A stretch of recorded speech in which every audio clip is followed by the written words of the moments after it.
Hi, I'm Mark Banicevich. Welcome to Governance Bites.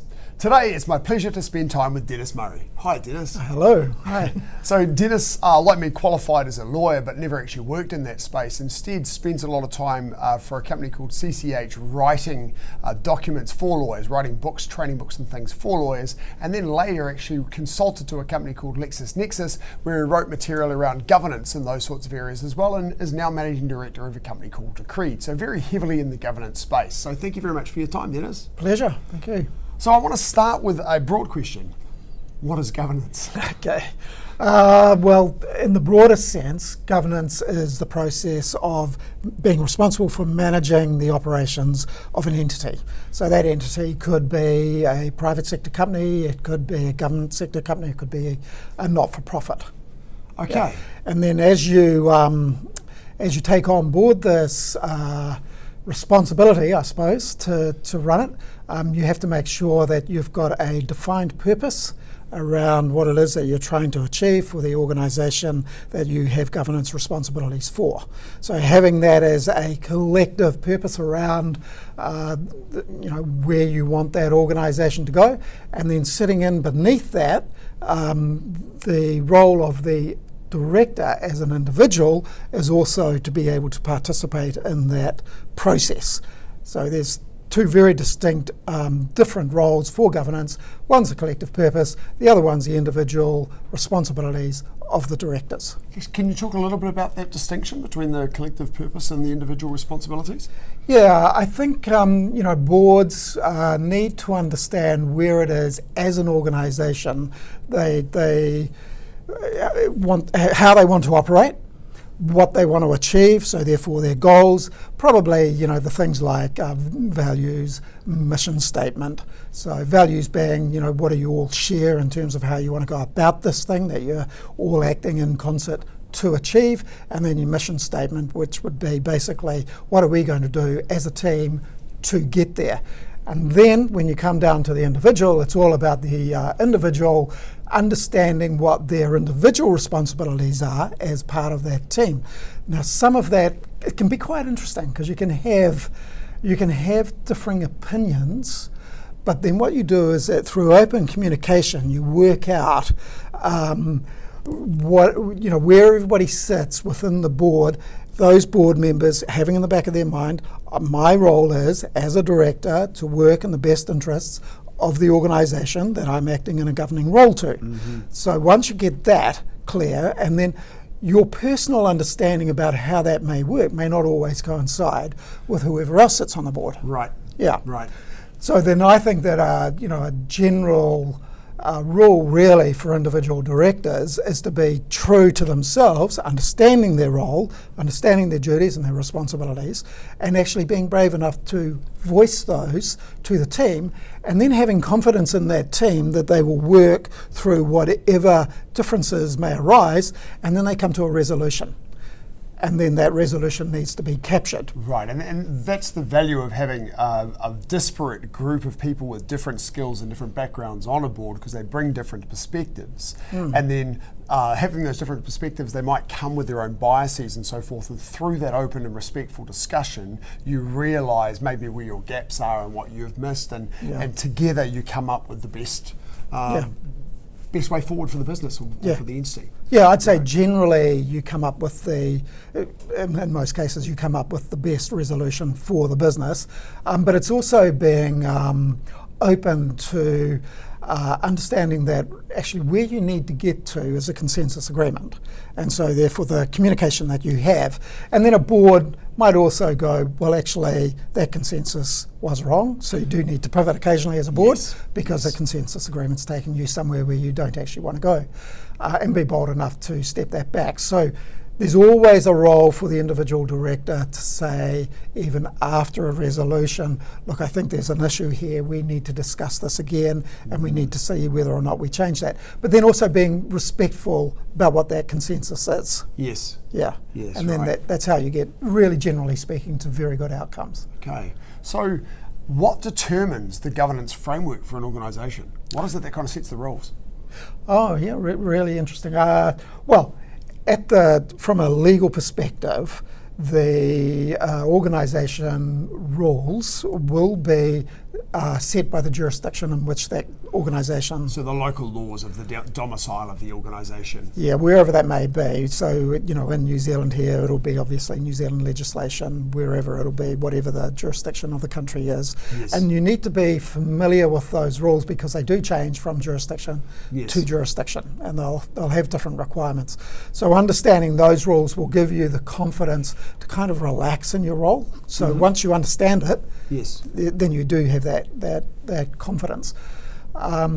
Then at another level altogether, just from and I'm talking in very broad terms here, understanding the different roles of what makes up an organisation. So, for example, for a private company, like primarily the sort of companies that I've worked for, although I have worked in some state sector areas, but primarily it'd be shareholders. Yes. So the shareholders are the owners. Yes. And then they are a completely separate group to the directors. So the directors basically get their starting orders from the shareholders. They get elected onto the board, and then the directors have to act in the best interests of the company. Right. Now, as to what might be in the best interests, sometimes can be impacted by the law. Right. And then you have another set. So you have the other set, which is the role of the executive. So it goes shareholders elect the directors delegate powers Delegating down to the executive. to the executive. Right. And there is another responsibility that is sometimes forgotten. And this is one that applies equally, I believe, to state sector or not-for-profits as it does to private entities that are, have a purpose of making a profit. And that is the world at large. Yes. So you can't really discharge your responsibilities unless you've always got it clear in your mind. Actually, I have a greater duty here as well. I can't just stick narrowly to this thing. And I'd liken it to, you're crossing a road and you got to look left, you got to look right, you got to look left again, and so on, just to make sure that it's safe. A director, to be safe, really needs to look both ways. They need to look to the interests of the companies, the company shareholders, and the company itself, and they also need to look to the public at large. Right. Are they actually going to cause great harm? Because no entity operates in a vacuum. No. It's all part of society, so It there is. is an important role to play. Yeah. And I think different jurisdictions have legislated in that way, in that direction to varying degrees, haven't they? Some have made that far more explicit than others. Yeah. And that's where some of the legal differences that you mentioned before can come about. So I think fundamentally the process of governance, the thing that you do as a director and the way you do it is really fairly similar the world round, but as you say, the jurisdictions have slight differences in their laws about what your obligations are.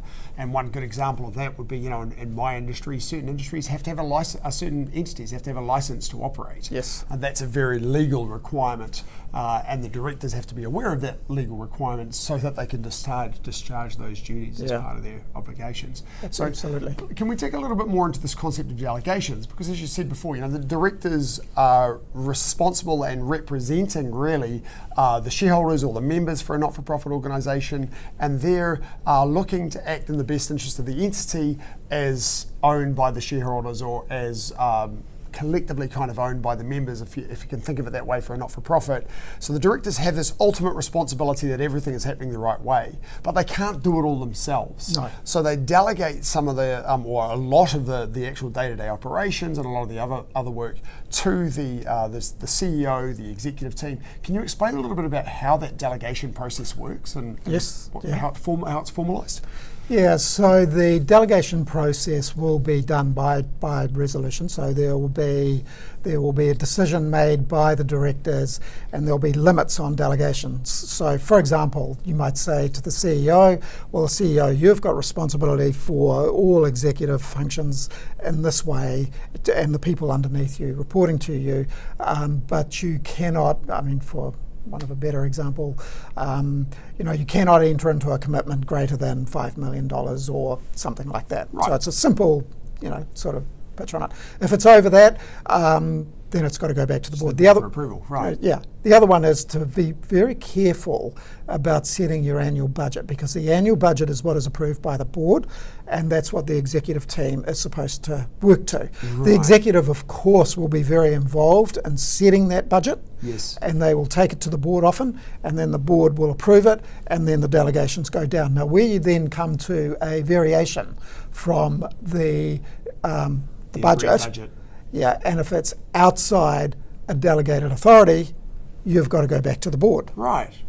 So ultimately the board has the ultimate responsibility, and everything that happens in the organisation has some form of delegation from the board of directors. And if it steps outside that delegation, it has to come back to the board for approval. It's ultimately that simple, right? So, and the sorts of documents you will have to determine those delegations will include the job descriptions and the contracts with those staff, like your CEO, and then you'll have a delegations framework or a delegations policy that says things like, this is your maximum limit of what you can sign off. And if it's outside the budget that's approved, then this is the sort of thing that has to come back to the board. Yeah, right. And I think it's very important to have a good understanding of what those are, because I do know a number of cases where executives have not been aware of the limits on their authority.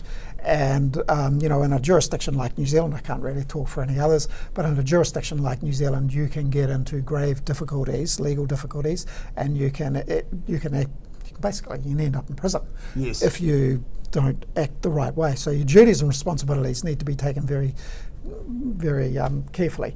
The other thing is that there is software out there that is very simple to run, that gives everybody in the chain a very clear understanding of what it is that they do. So, not only can the directors feed into this type of software, but it can feed back, and then you can see in an instant, as a board or as an individual director on a board, what's going on. So you have visibility. So I think that is very important.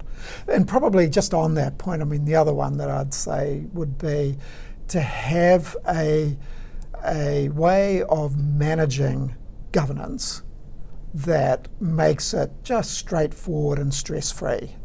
There are packs out there or not packs, there's platforms and solutions out there. I know a couple, but yeah, name them. Oh, okay. Well, the one that we primarily use here is a company called BoardPro, which is a very easy to use, intuitive, fast and efficient way of managing governance. So you'll get everything that you need to capture, and what the minutes are, what you're going to put on the agenda, who's provided the reports to actually drive the decision making for the board. So it can actually happen very succinctly, very quickly, and then it's all captured online. And then whoever is feeding in, even during a board meeting, notes are taken, loaded up, and by the time you finished your board, it's pretty much all there. Stuff are all there. Yeah. Right. So you showed me that software earlier, and so you're ultimately building your agenda in BoardPro. We are looking for sponsors, by the way, so feel free, BoardPro, to throw us some coin. Otherwise, Diligent, a competitor, they can do the same. So you essentially build your agenda up in the software. You throw your board papers into the agenda items, and then you can very simply push a button and create your board pack. Yeah. Get that out to your directors a couple of weeks in advance, so they can read all of the information in advance, digest it, ask questions of the chair and so forth, get further information back. The chair can go to the CEO for clarification. It can then feed information back to the directors, so the directors can go to the board meeting armed and knowledgeable and in a position to make a good decision. And to carry out their duties and responsibilities in a legal way, so that they're not exposing themselves to personal liability. Absolutely. Now, so in New Zealand here, that's a very big thing. I imagine it's a big thing offshore. And I think if you follow that kind of practice, what it does is it takes the stress out, it makes the process really fast, but it also gives you visibility on where you're at any one time. Yes. So you can go back to your board documents and you can see it very clearly. It's got the history and stuff as all there as well. Yeah. Right. And then and then off to the side you can have your software, and I'll give a shout out to Dacreed, because this is what we do. Dacreed, by the way, is a tech platform, which is why Dennis is so strong in this technology area. Yes. Yeah. So what that does is it basically asks the question: in a international standards organisation sort of way, do you know what your responsibilities are? If you don't know what your responsibilities are, hey, you better know them because there's liability attached to not knowing them. Right. And then once you get that, what the board wants to know is that it has a capable team that understands what is required. So in a large organisation like the Taekwondo Federation, is that the right word? Yeah. So that'll have a number of member associations. Yes. Great. Yes, it's a federation. And so then it would be, the federation setting whatever the rules or policies for the members, and then the federation to be confident that the members understood what is being asked of them to be a part of that federation. Right. So that can be fed up very simply. And where there is a gap, so the ISO thing is identifying the gaps and then filling the gaps and making sure that people actually get that knowledge. The beauty for the people running, say, a federation like the Taekwondo one would be that you can see that in a glance. Yes. So this is all about making life easy. Builds it all back up and says these are the gaps in knowledge of your team. Yeah. I mean, as much as Dennis has said, his understandings around the New Zealand framework, the ISO, of course, is the International Standards Organisation. So this is a global framework for standards for how to run companies. Yes, absolutely it is. And organisations. Great.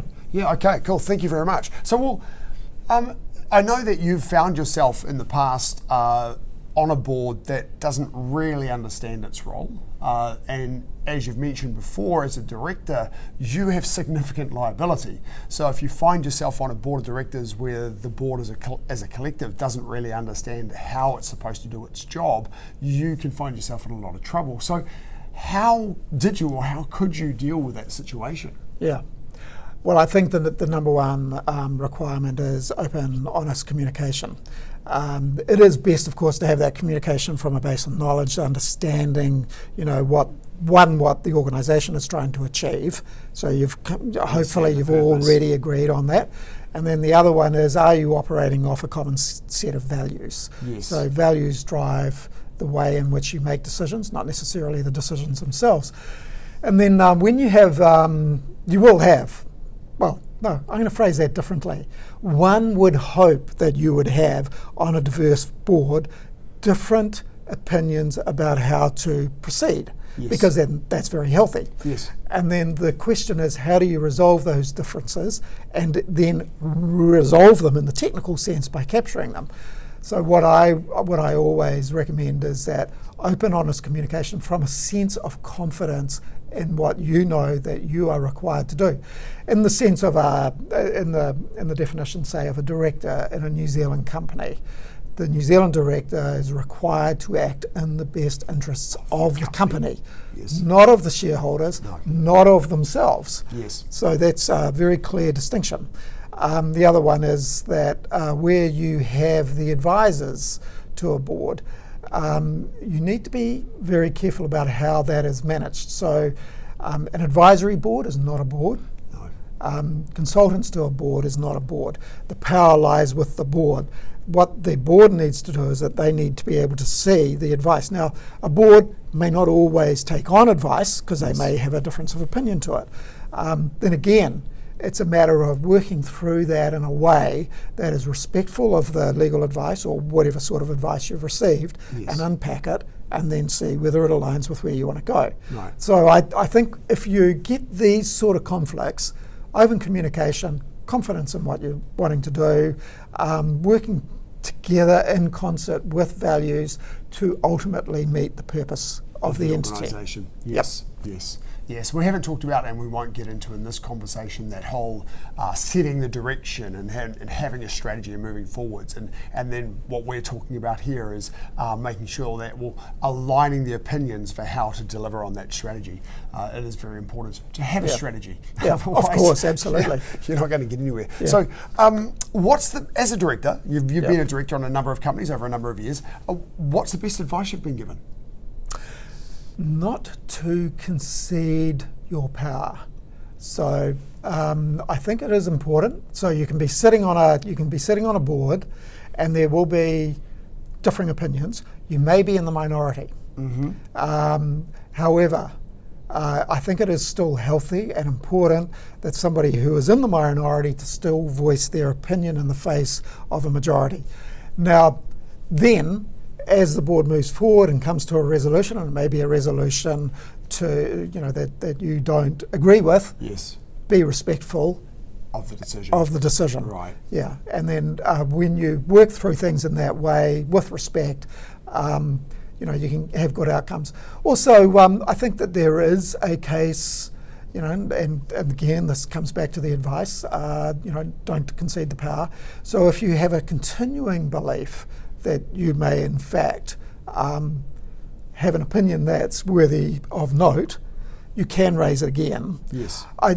There is a limit on that, of course, but I would say that you get to a position where you have a healthy discourse. Yes. And then move forward. Yeah, every opinion is important because that one individual may have thought of something that no one else has thought of. It brings to mind that the old film 12 Angry Men, where you've got the one juror who keeps relaying this opinion and eventually turns the tide of the entire decision of the jury.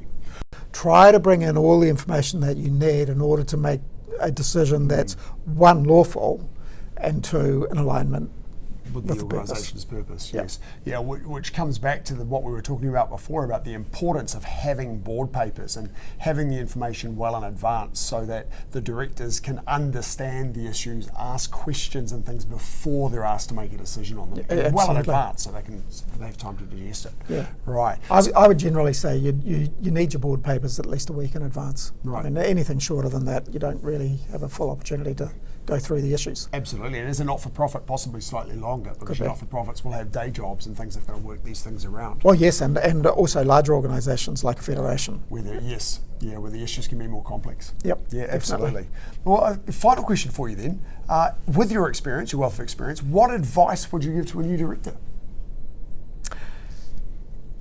I would say understand your duties and responsibilities because your mana, your power lies within you as an individual, and it just makes things very stressful to be operating from a perspective of ignorance. So, understand the rules of the jurisdiction that you operate under, and then and so that's a technical thing. You kind of just got to put in the hard yards on that. And then the other one would also be to understand the history of the organisation that you're a director of, because there's a huge amount of wealth of value in that as well. Yes. And then when you bring the two together, it's really understanding how they connect. One can't really operate without the other. Yes. So my advice would be, if you don't know the history of the organisation, become familiar with it. If you don't know the rules of the jurisdiction, become familiar with those, and then act out of your own power in order to be as positive and effective as possible for the organisation. And I wonder whether we could add to that understanding your role as a director. So understanding the rules of the jurisdiction is part of it, but you also have to understand what your job is as a director. Oh yeah, definitely. And actually, one other thing is I'd say that hierarchy that I was mentioning before about really the directors, although appointed by the shareholders, they're really sitting at the top of the tree, and they're the ones who do delegate the responsibilities. So, just be respectful of your own power there, but don't concede it in the sense of it flipping around. And this does happen in organisations from time to time, where there might be a single really strong shareholder or a single really strong executive. It might be whoever. It could be CEO often, because they're a certain sort of personality. But understand your power and actually deliver on your responsibilities. Right, you can't hand over your obligations to another party, the CEO, for example, or the executive team, or the shareholders or the members. You can't hand it over to a strong voice and neglect your job. Yeah. Do your job. Yeah, and nor should a director being seeking consensus. You are looking for a resolution, but you're not necessarily looking for a decision by committee. Right. So, and there is a distinction between the two. And I think if, you mind, so I'd say to a young director starting out, just be aware of these things and how you want to act for the organisation. So, as you've suggested before, through that communication, that discussion, you end up with a resolution, a decision that may be by majority, not unanimous. Yeah. And you may be in the minority disagreeing with the decision. Well, that is the decision you have collectively made as a board. Yeah. Get on with it. And as you've said earlier, you may have to raise an issue again later if it arises. You may have to revisit a decision if information changes. Yeah. But be part of the team. Be part of the team. And that's one thing would be that where you're aware of potential harm because of a breach by board or by an individual or a number of individual directors against a jurisdiction, I think that would be one instance where you would raise it again, because what you're doing is you're trying to protect your team being the board. Yes. Yeah. And ultimately you're trying to get yourself out of prison. So if anything comes up that is in breach of your obligations, of course you have to raise that and you really have to step down on that. Yeah, and you probably in some instances would want to have your decision, your own opinion on that resolution noted if it's an exception, particularly if you feel that it's going to breach local laws. Right. Yeah. Cool. Yeah. Well, thank you very much for your time, Dennis. It's been a great conversation. Oh, no, thank you. Very interesting. I'll look forward to catching up with you again soon and seeing you next episode. Cool.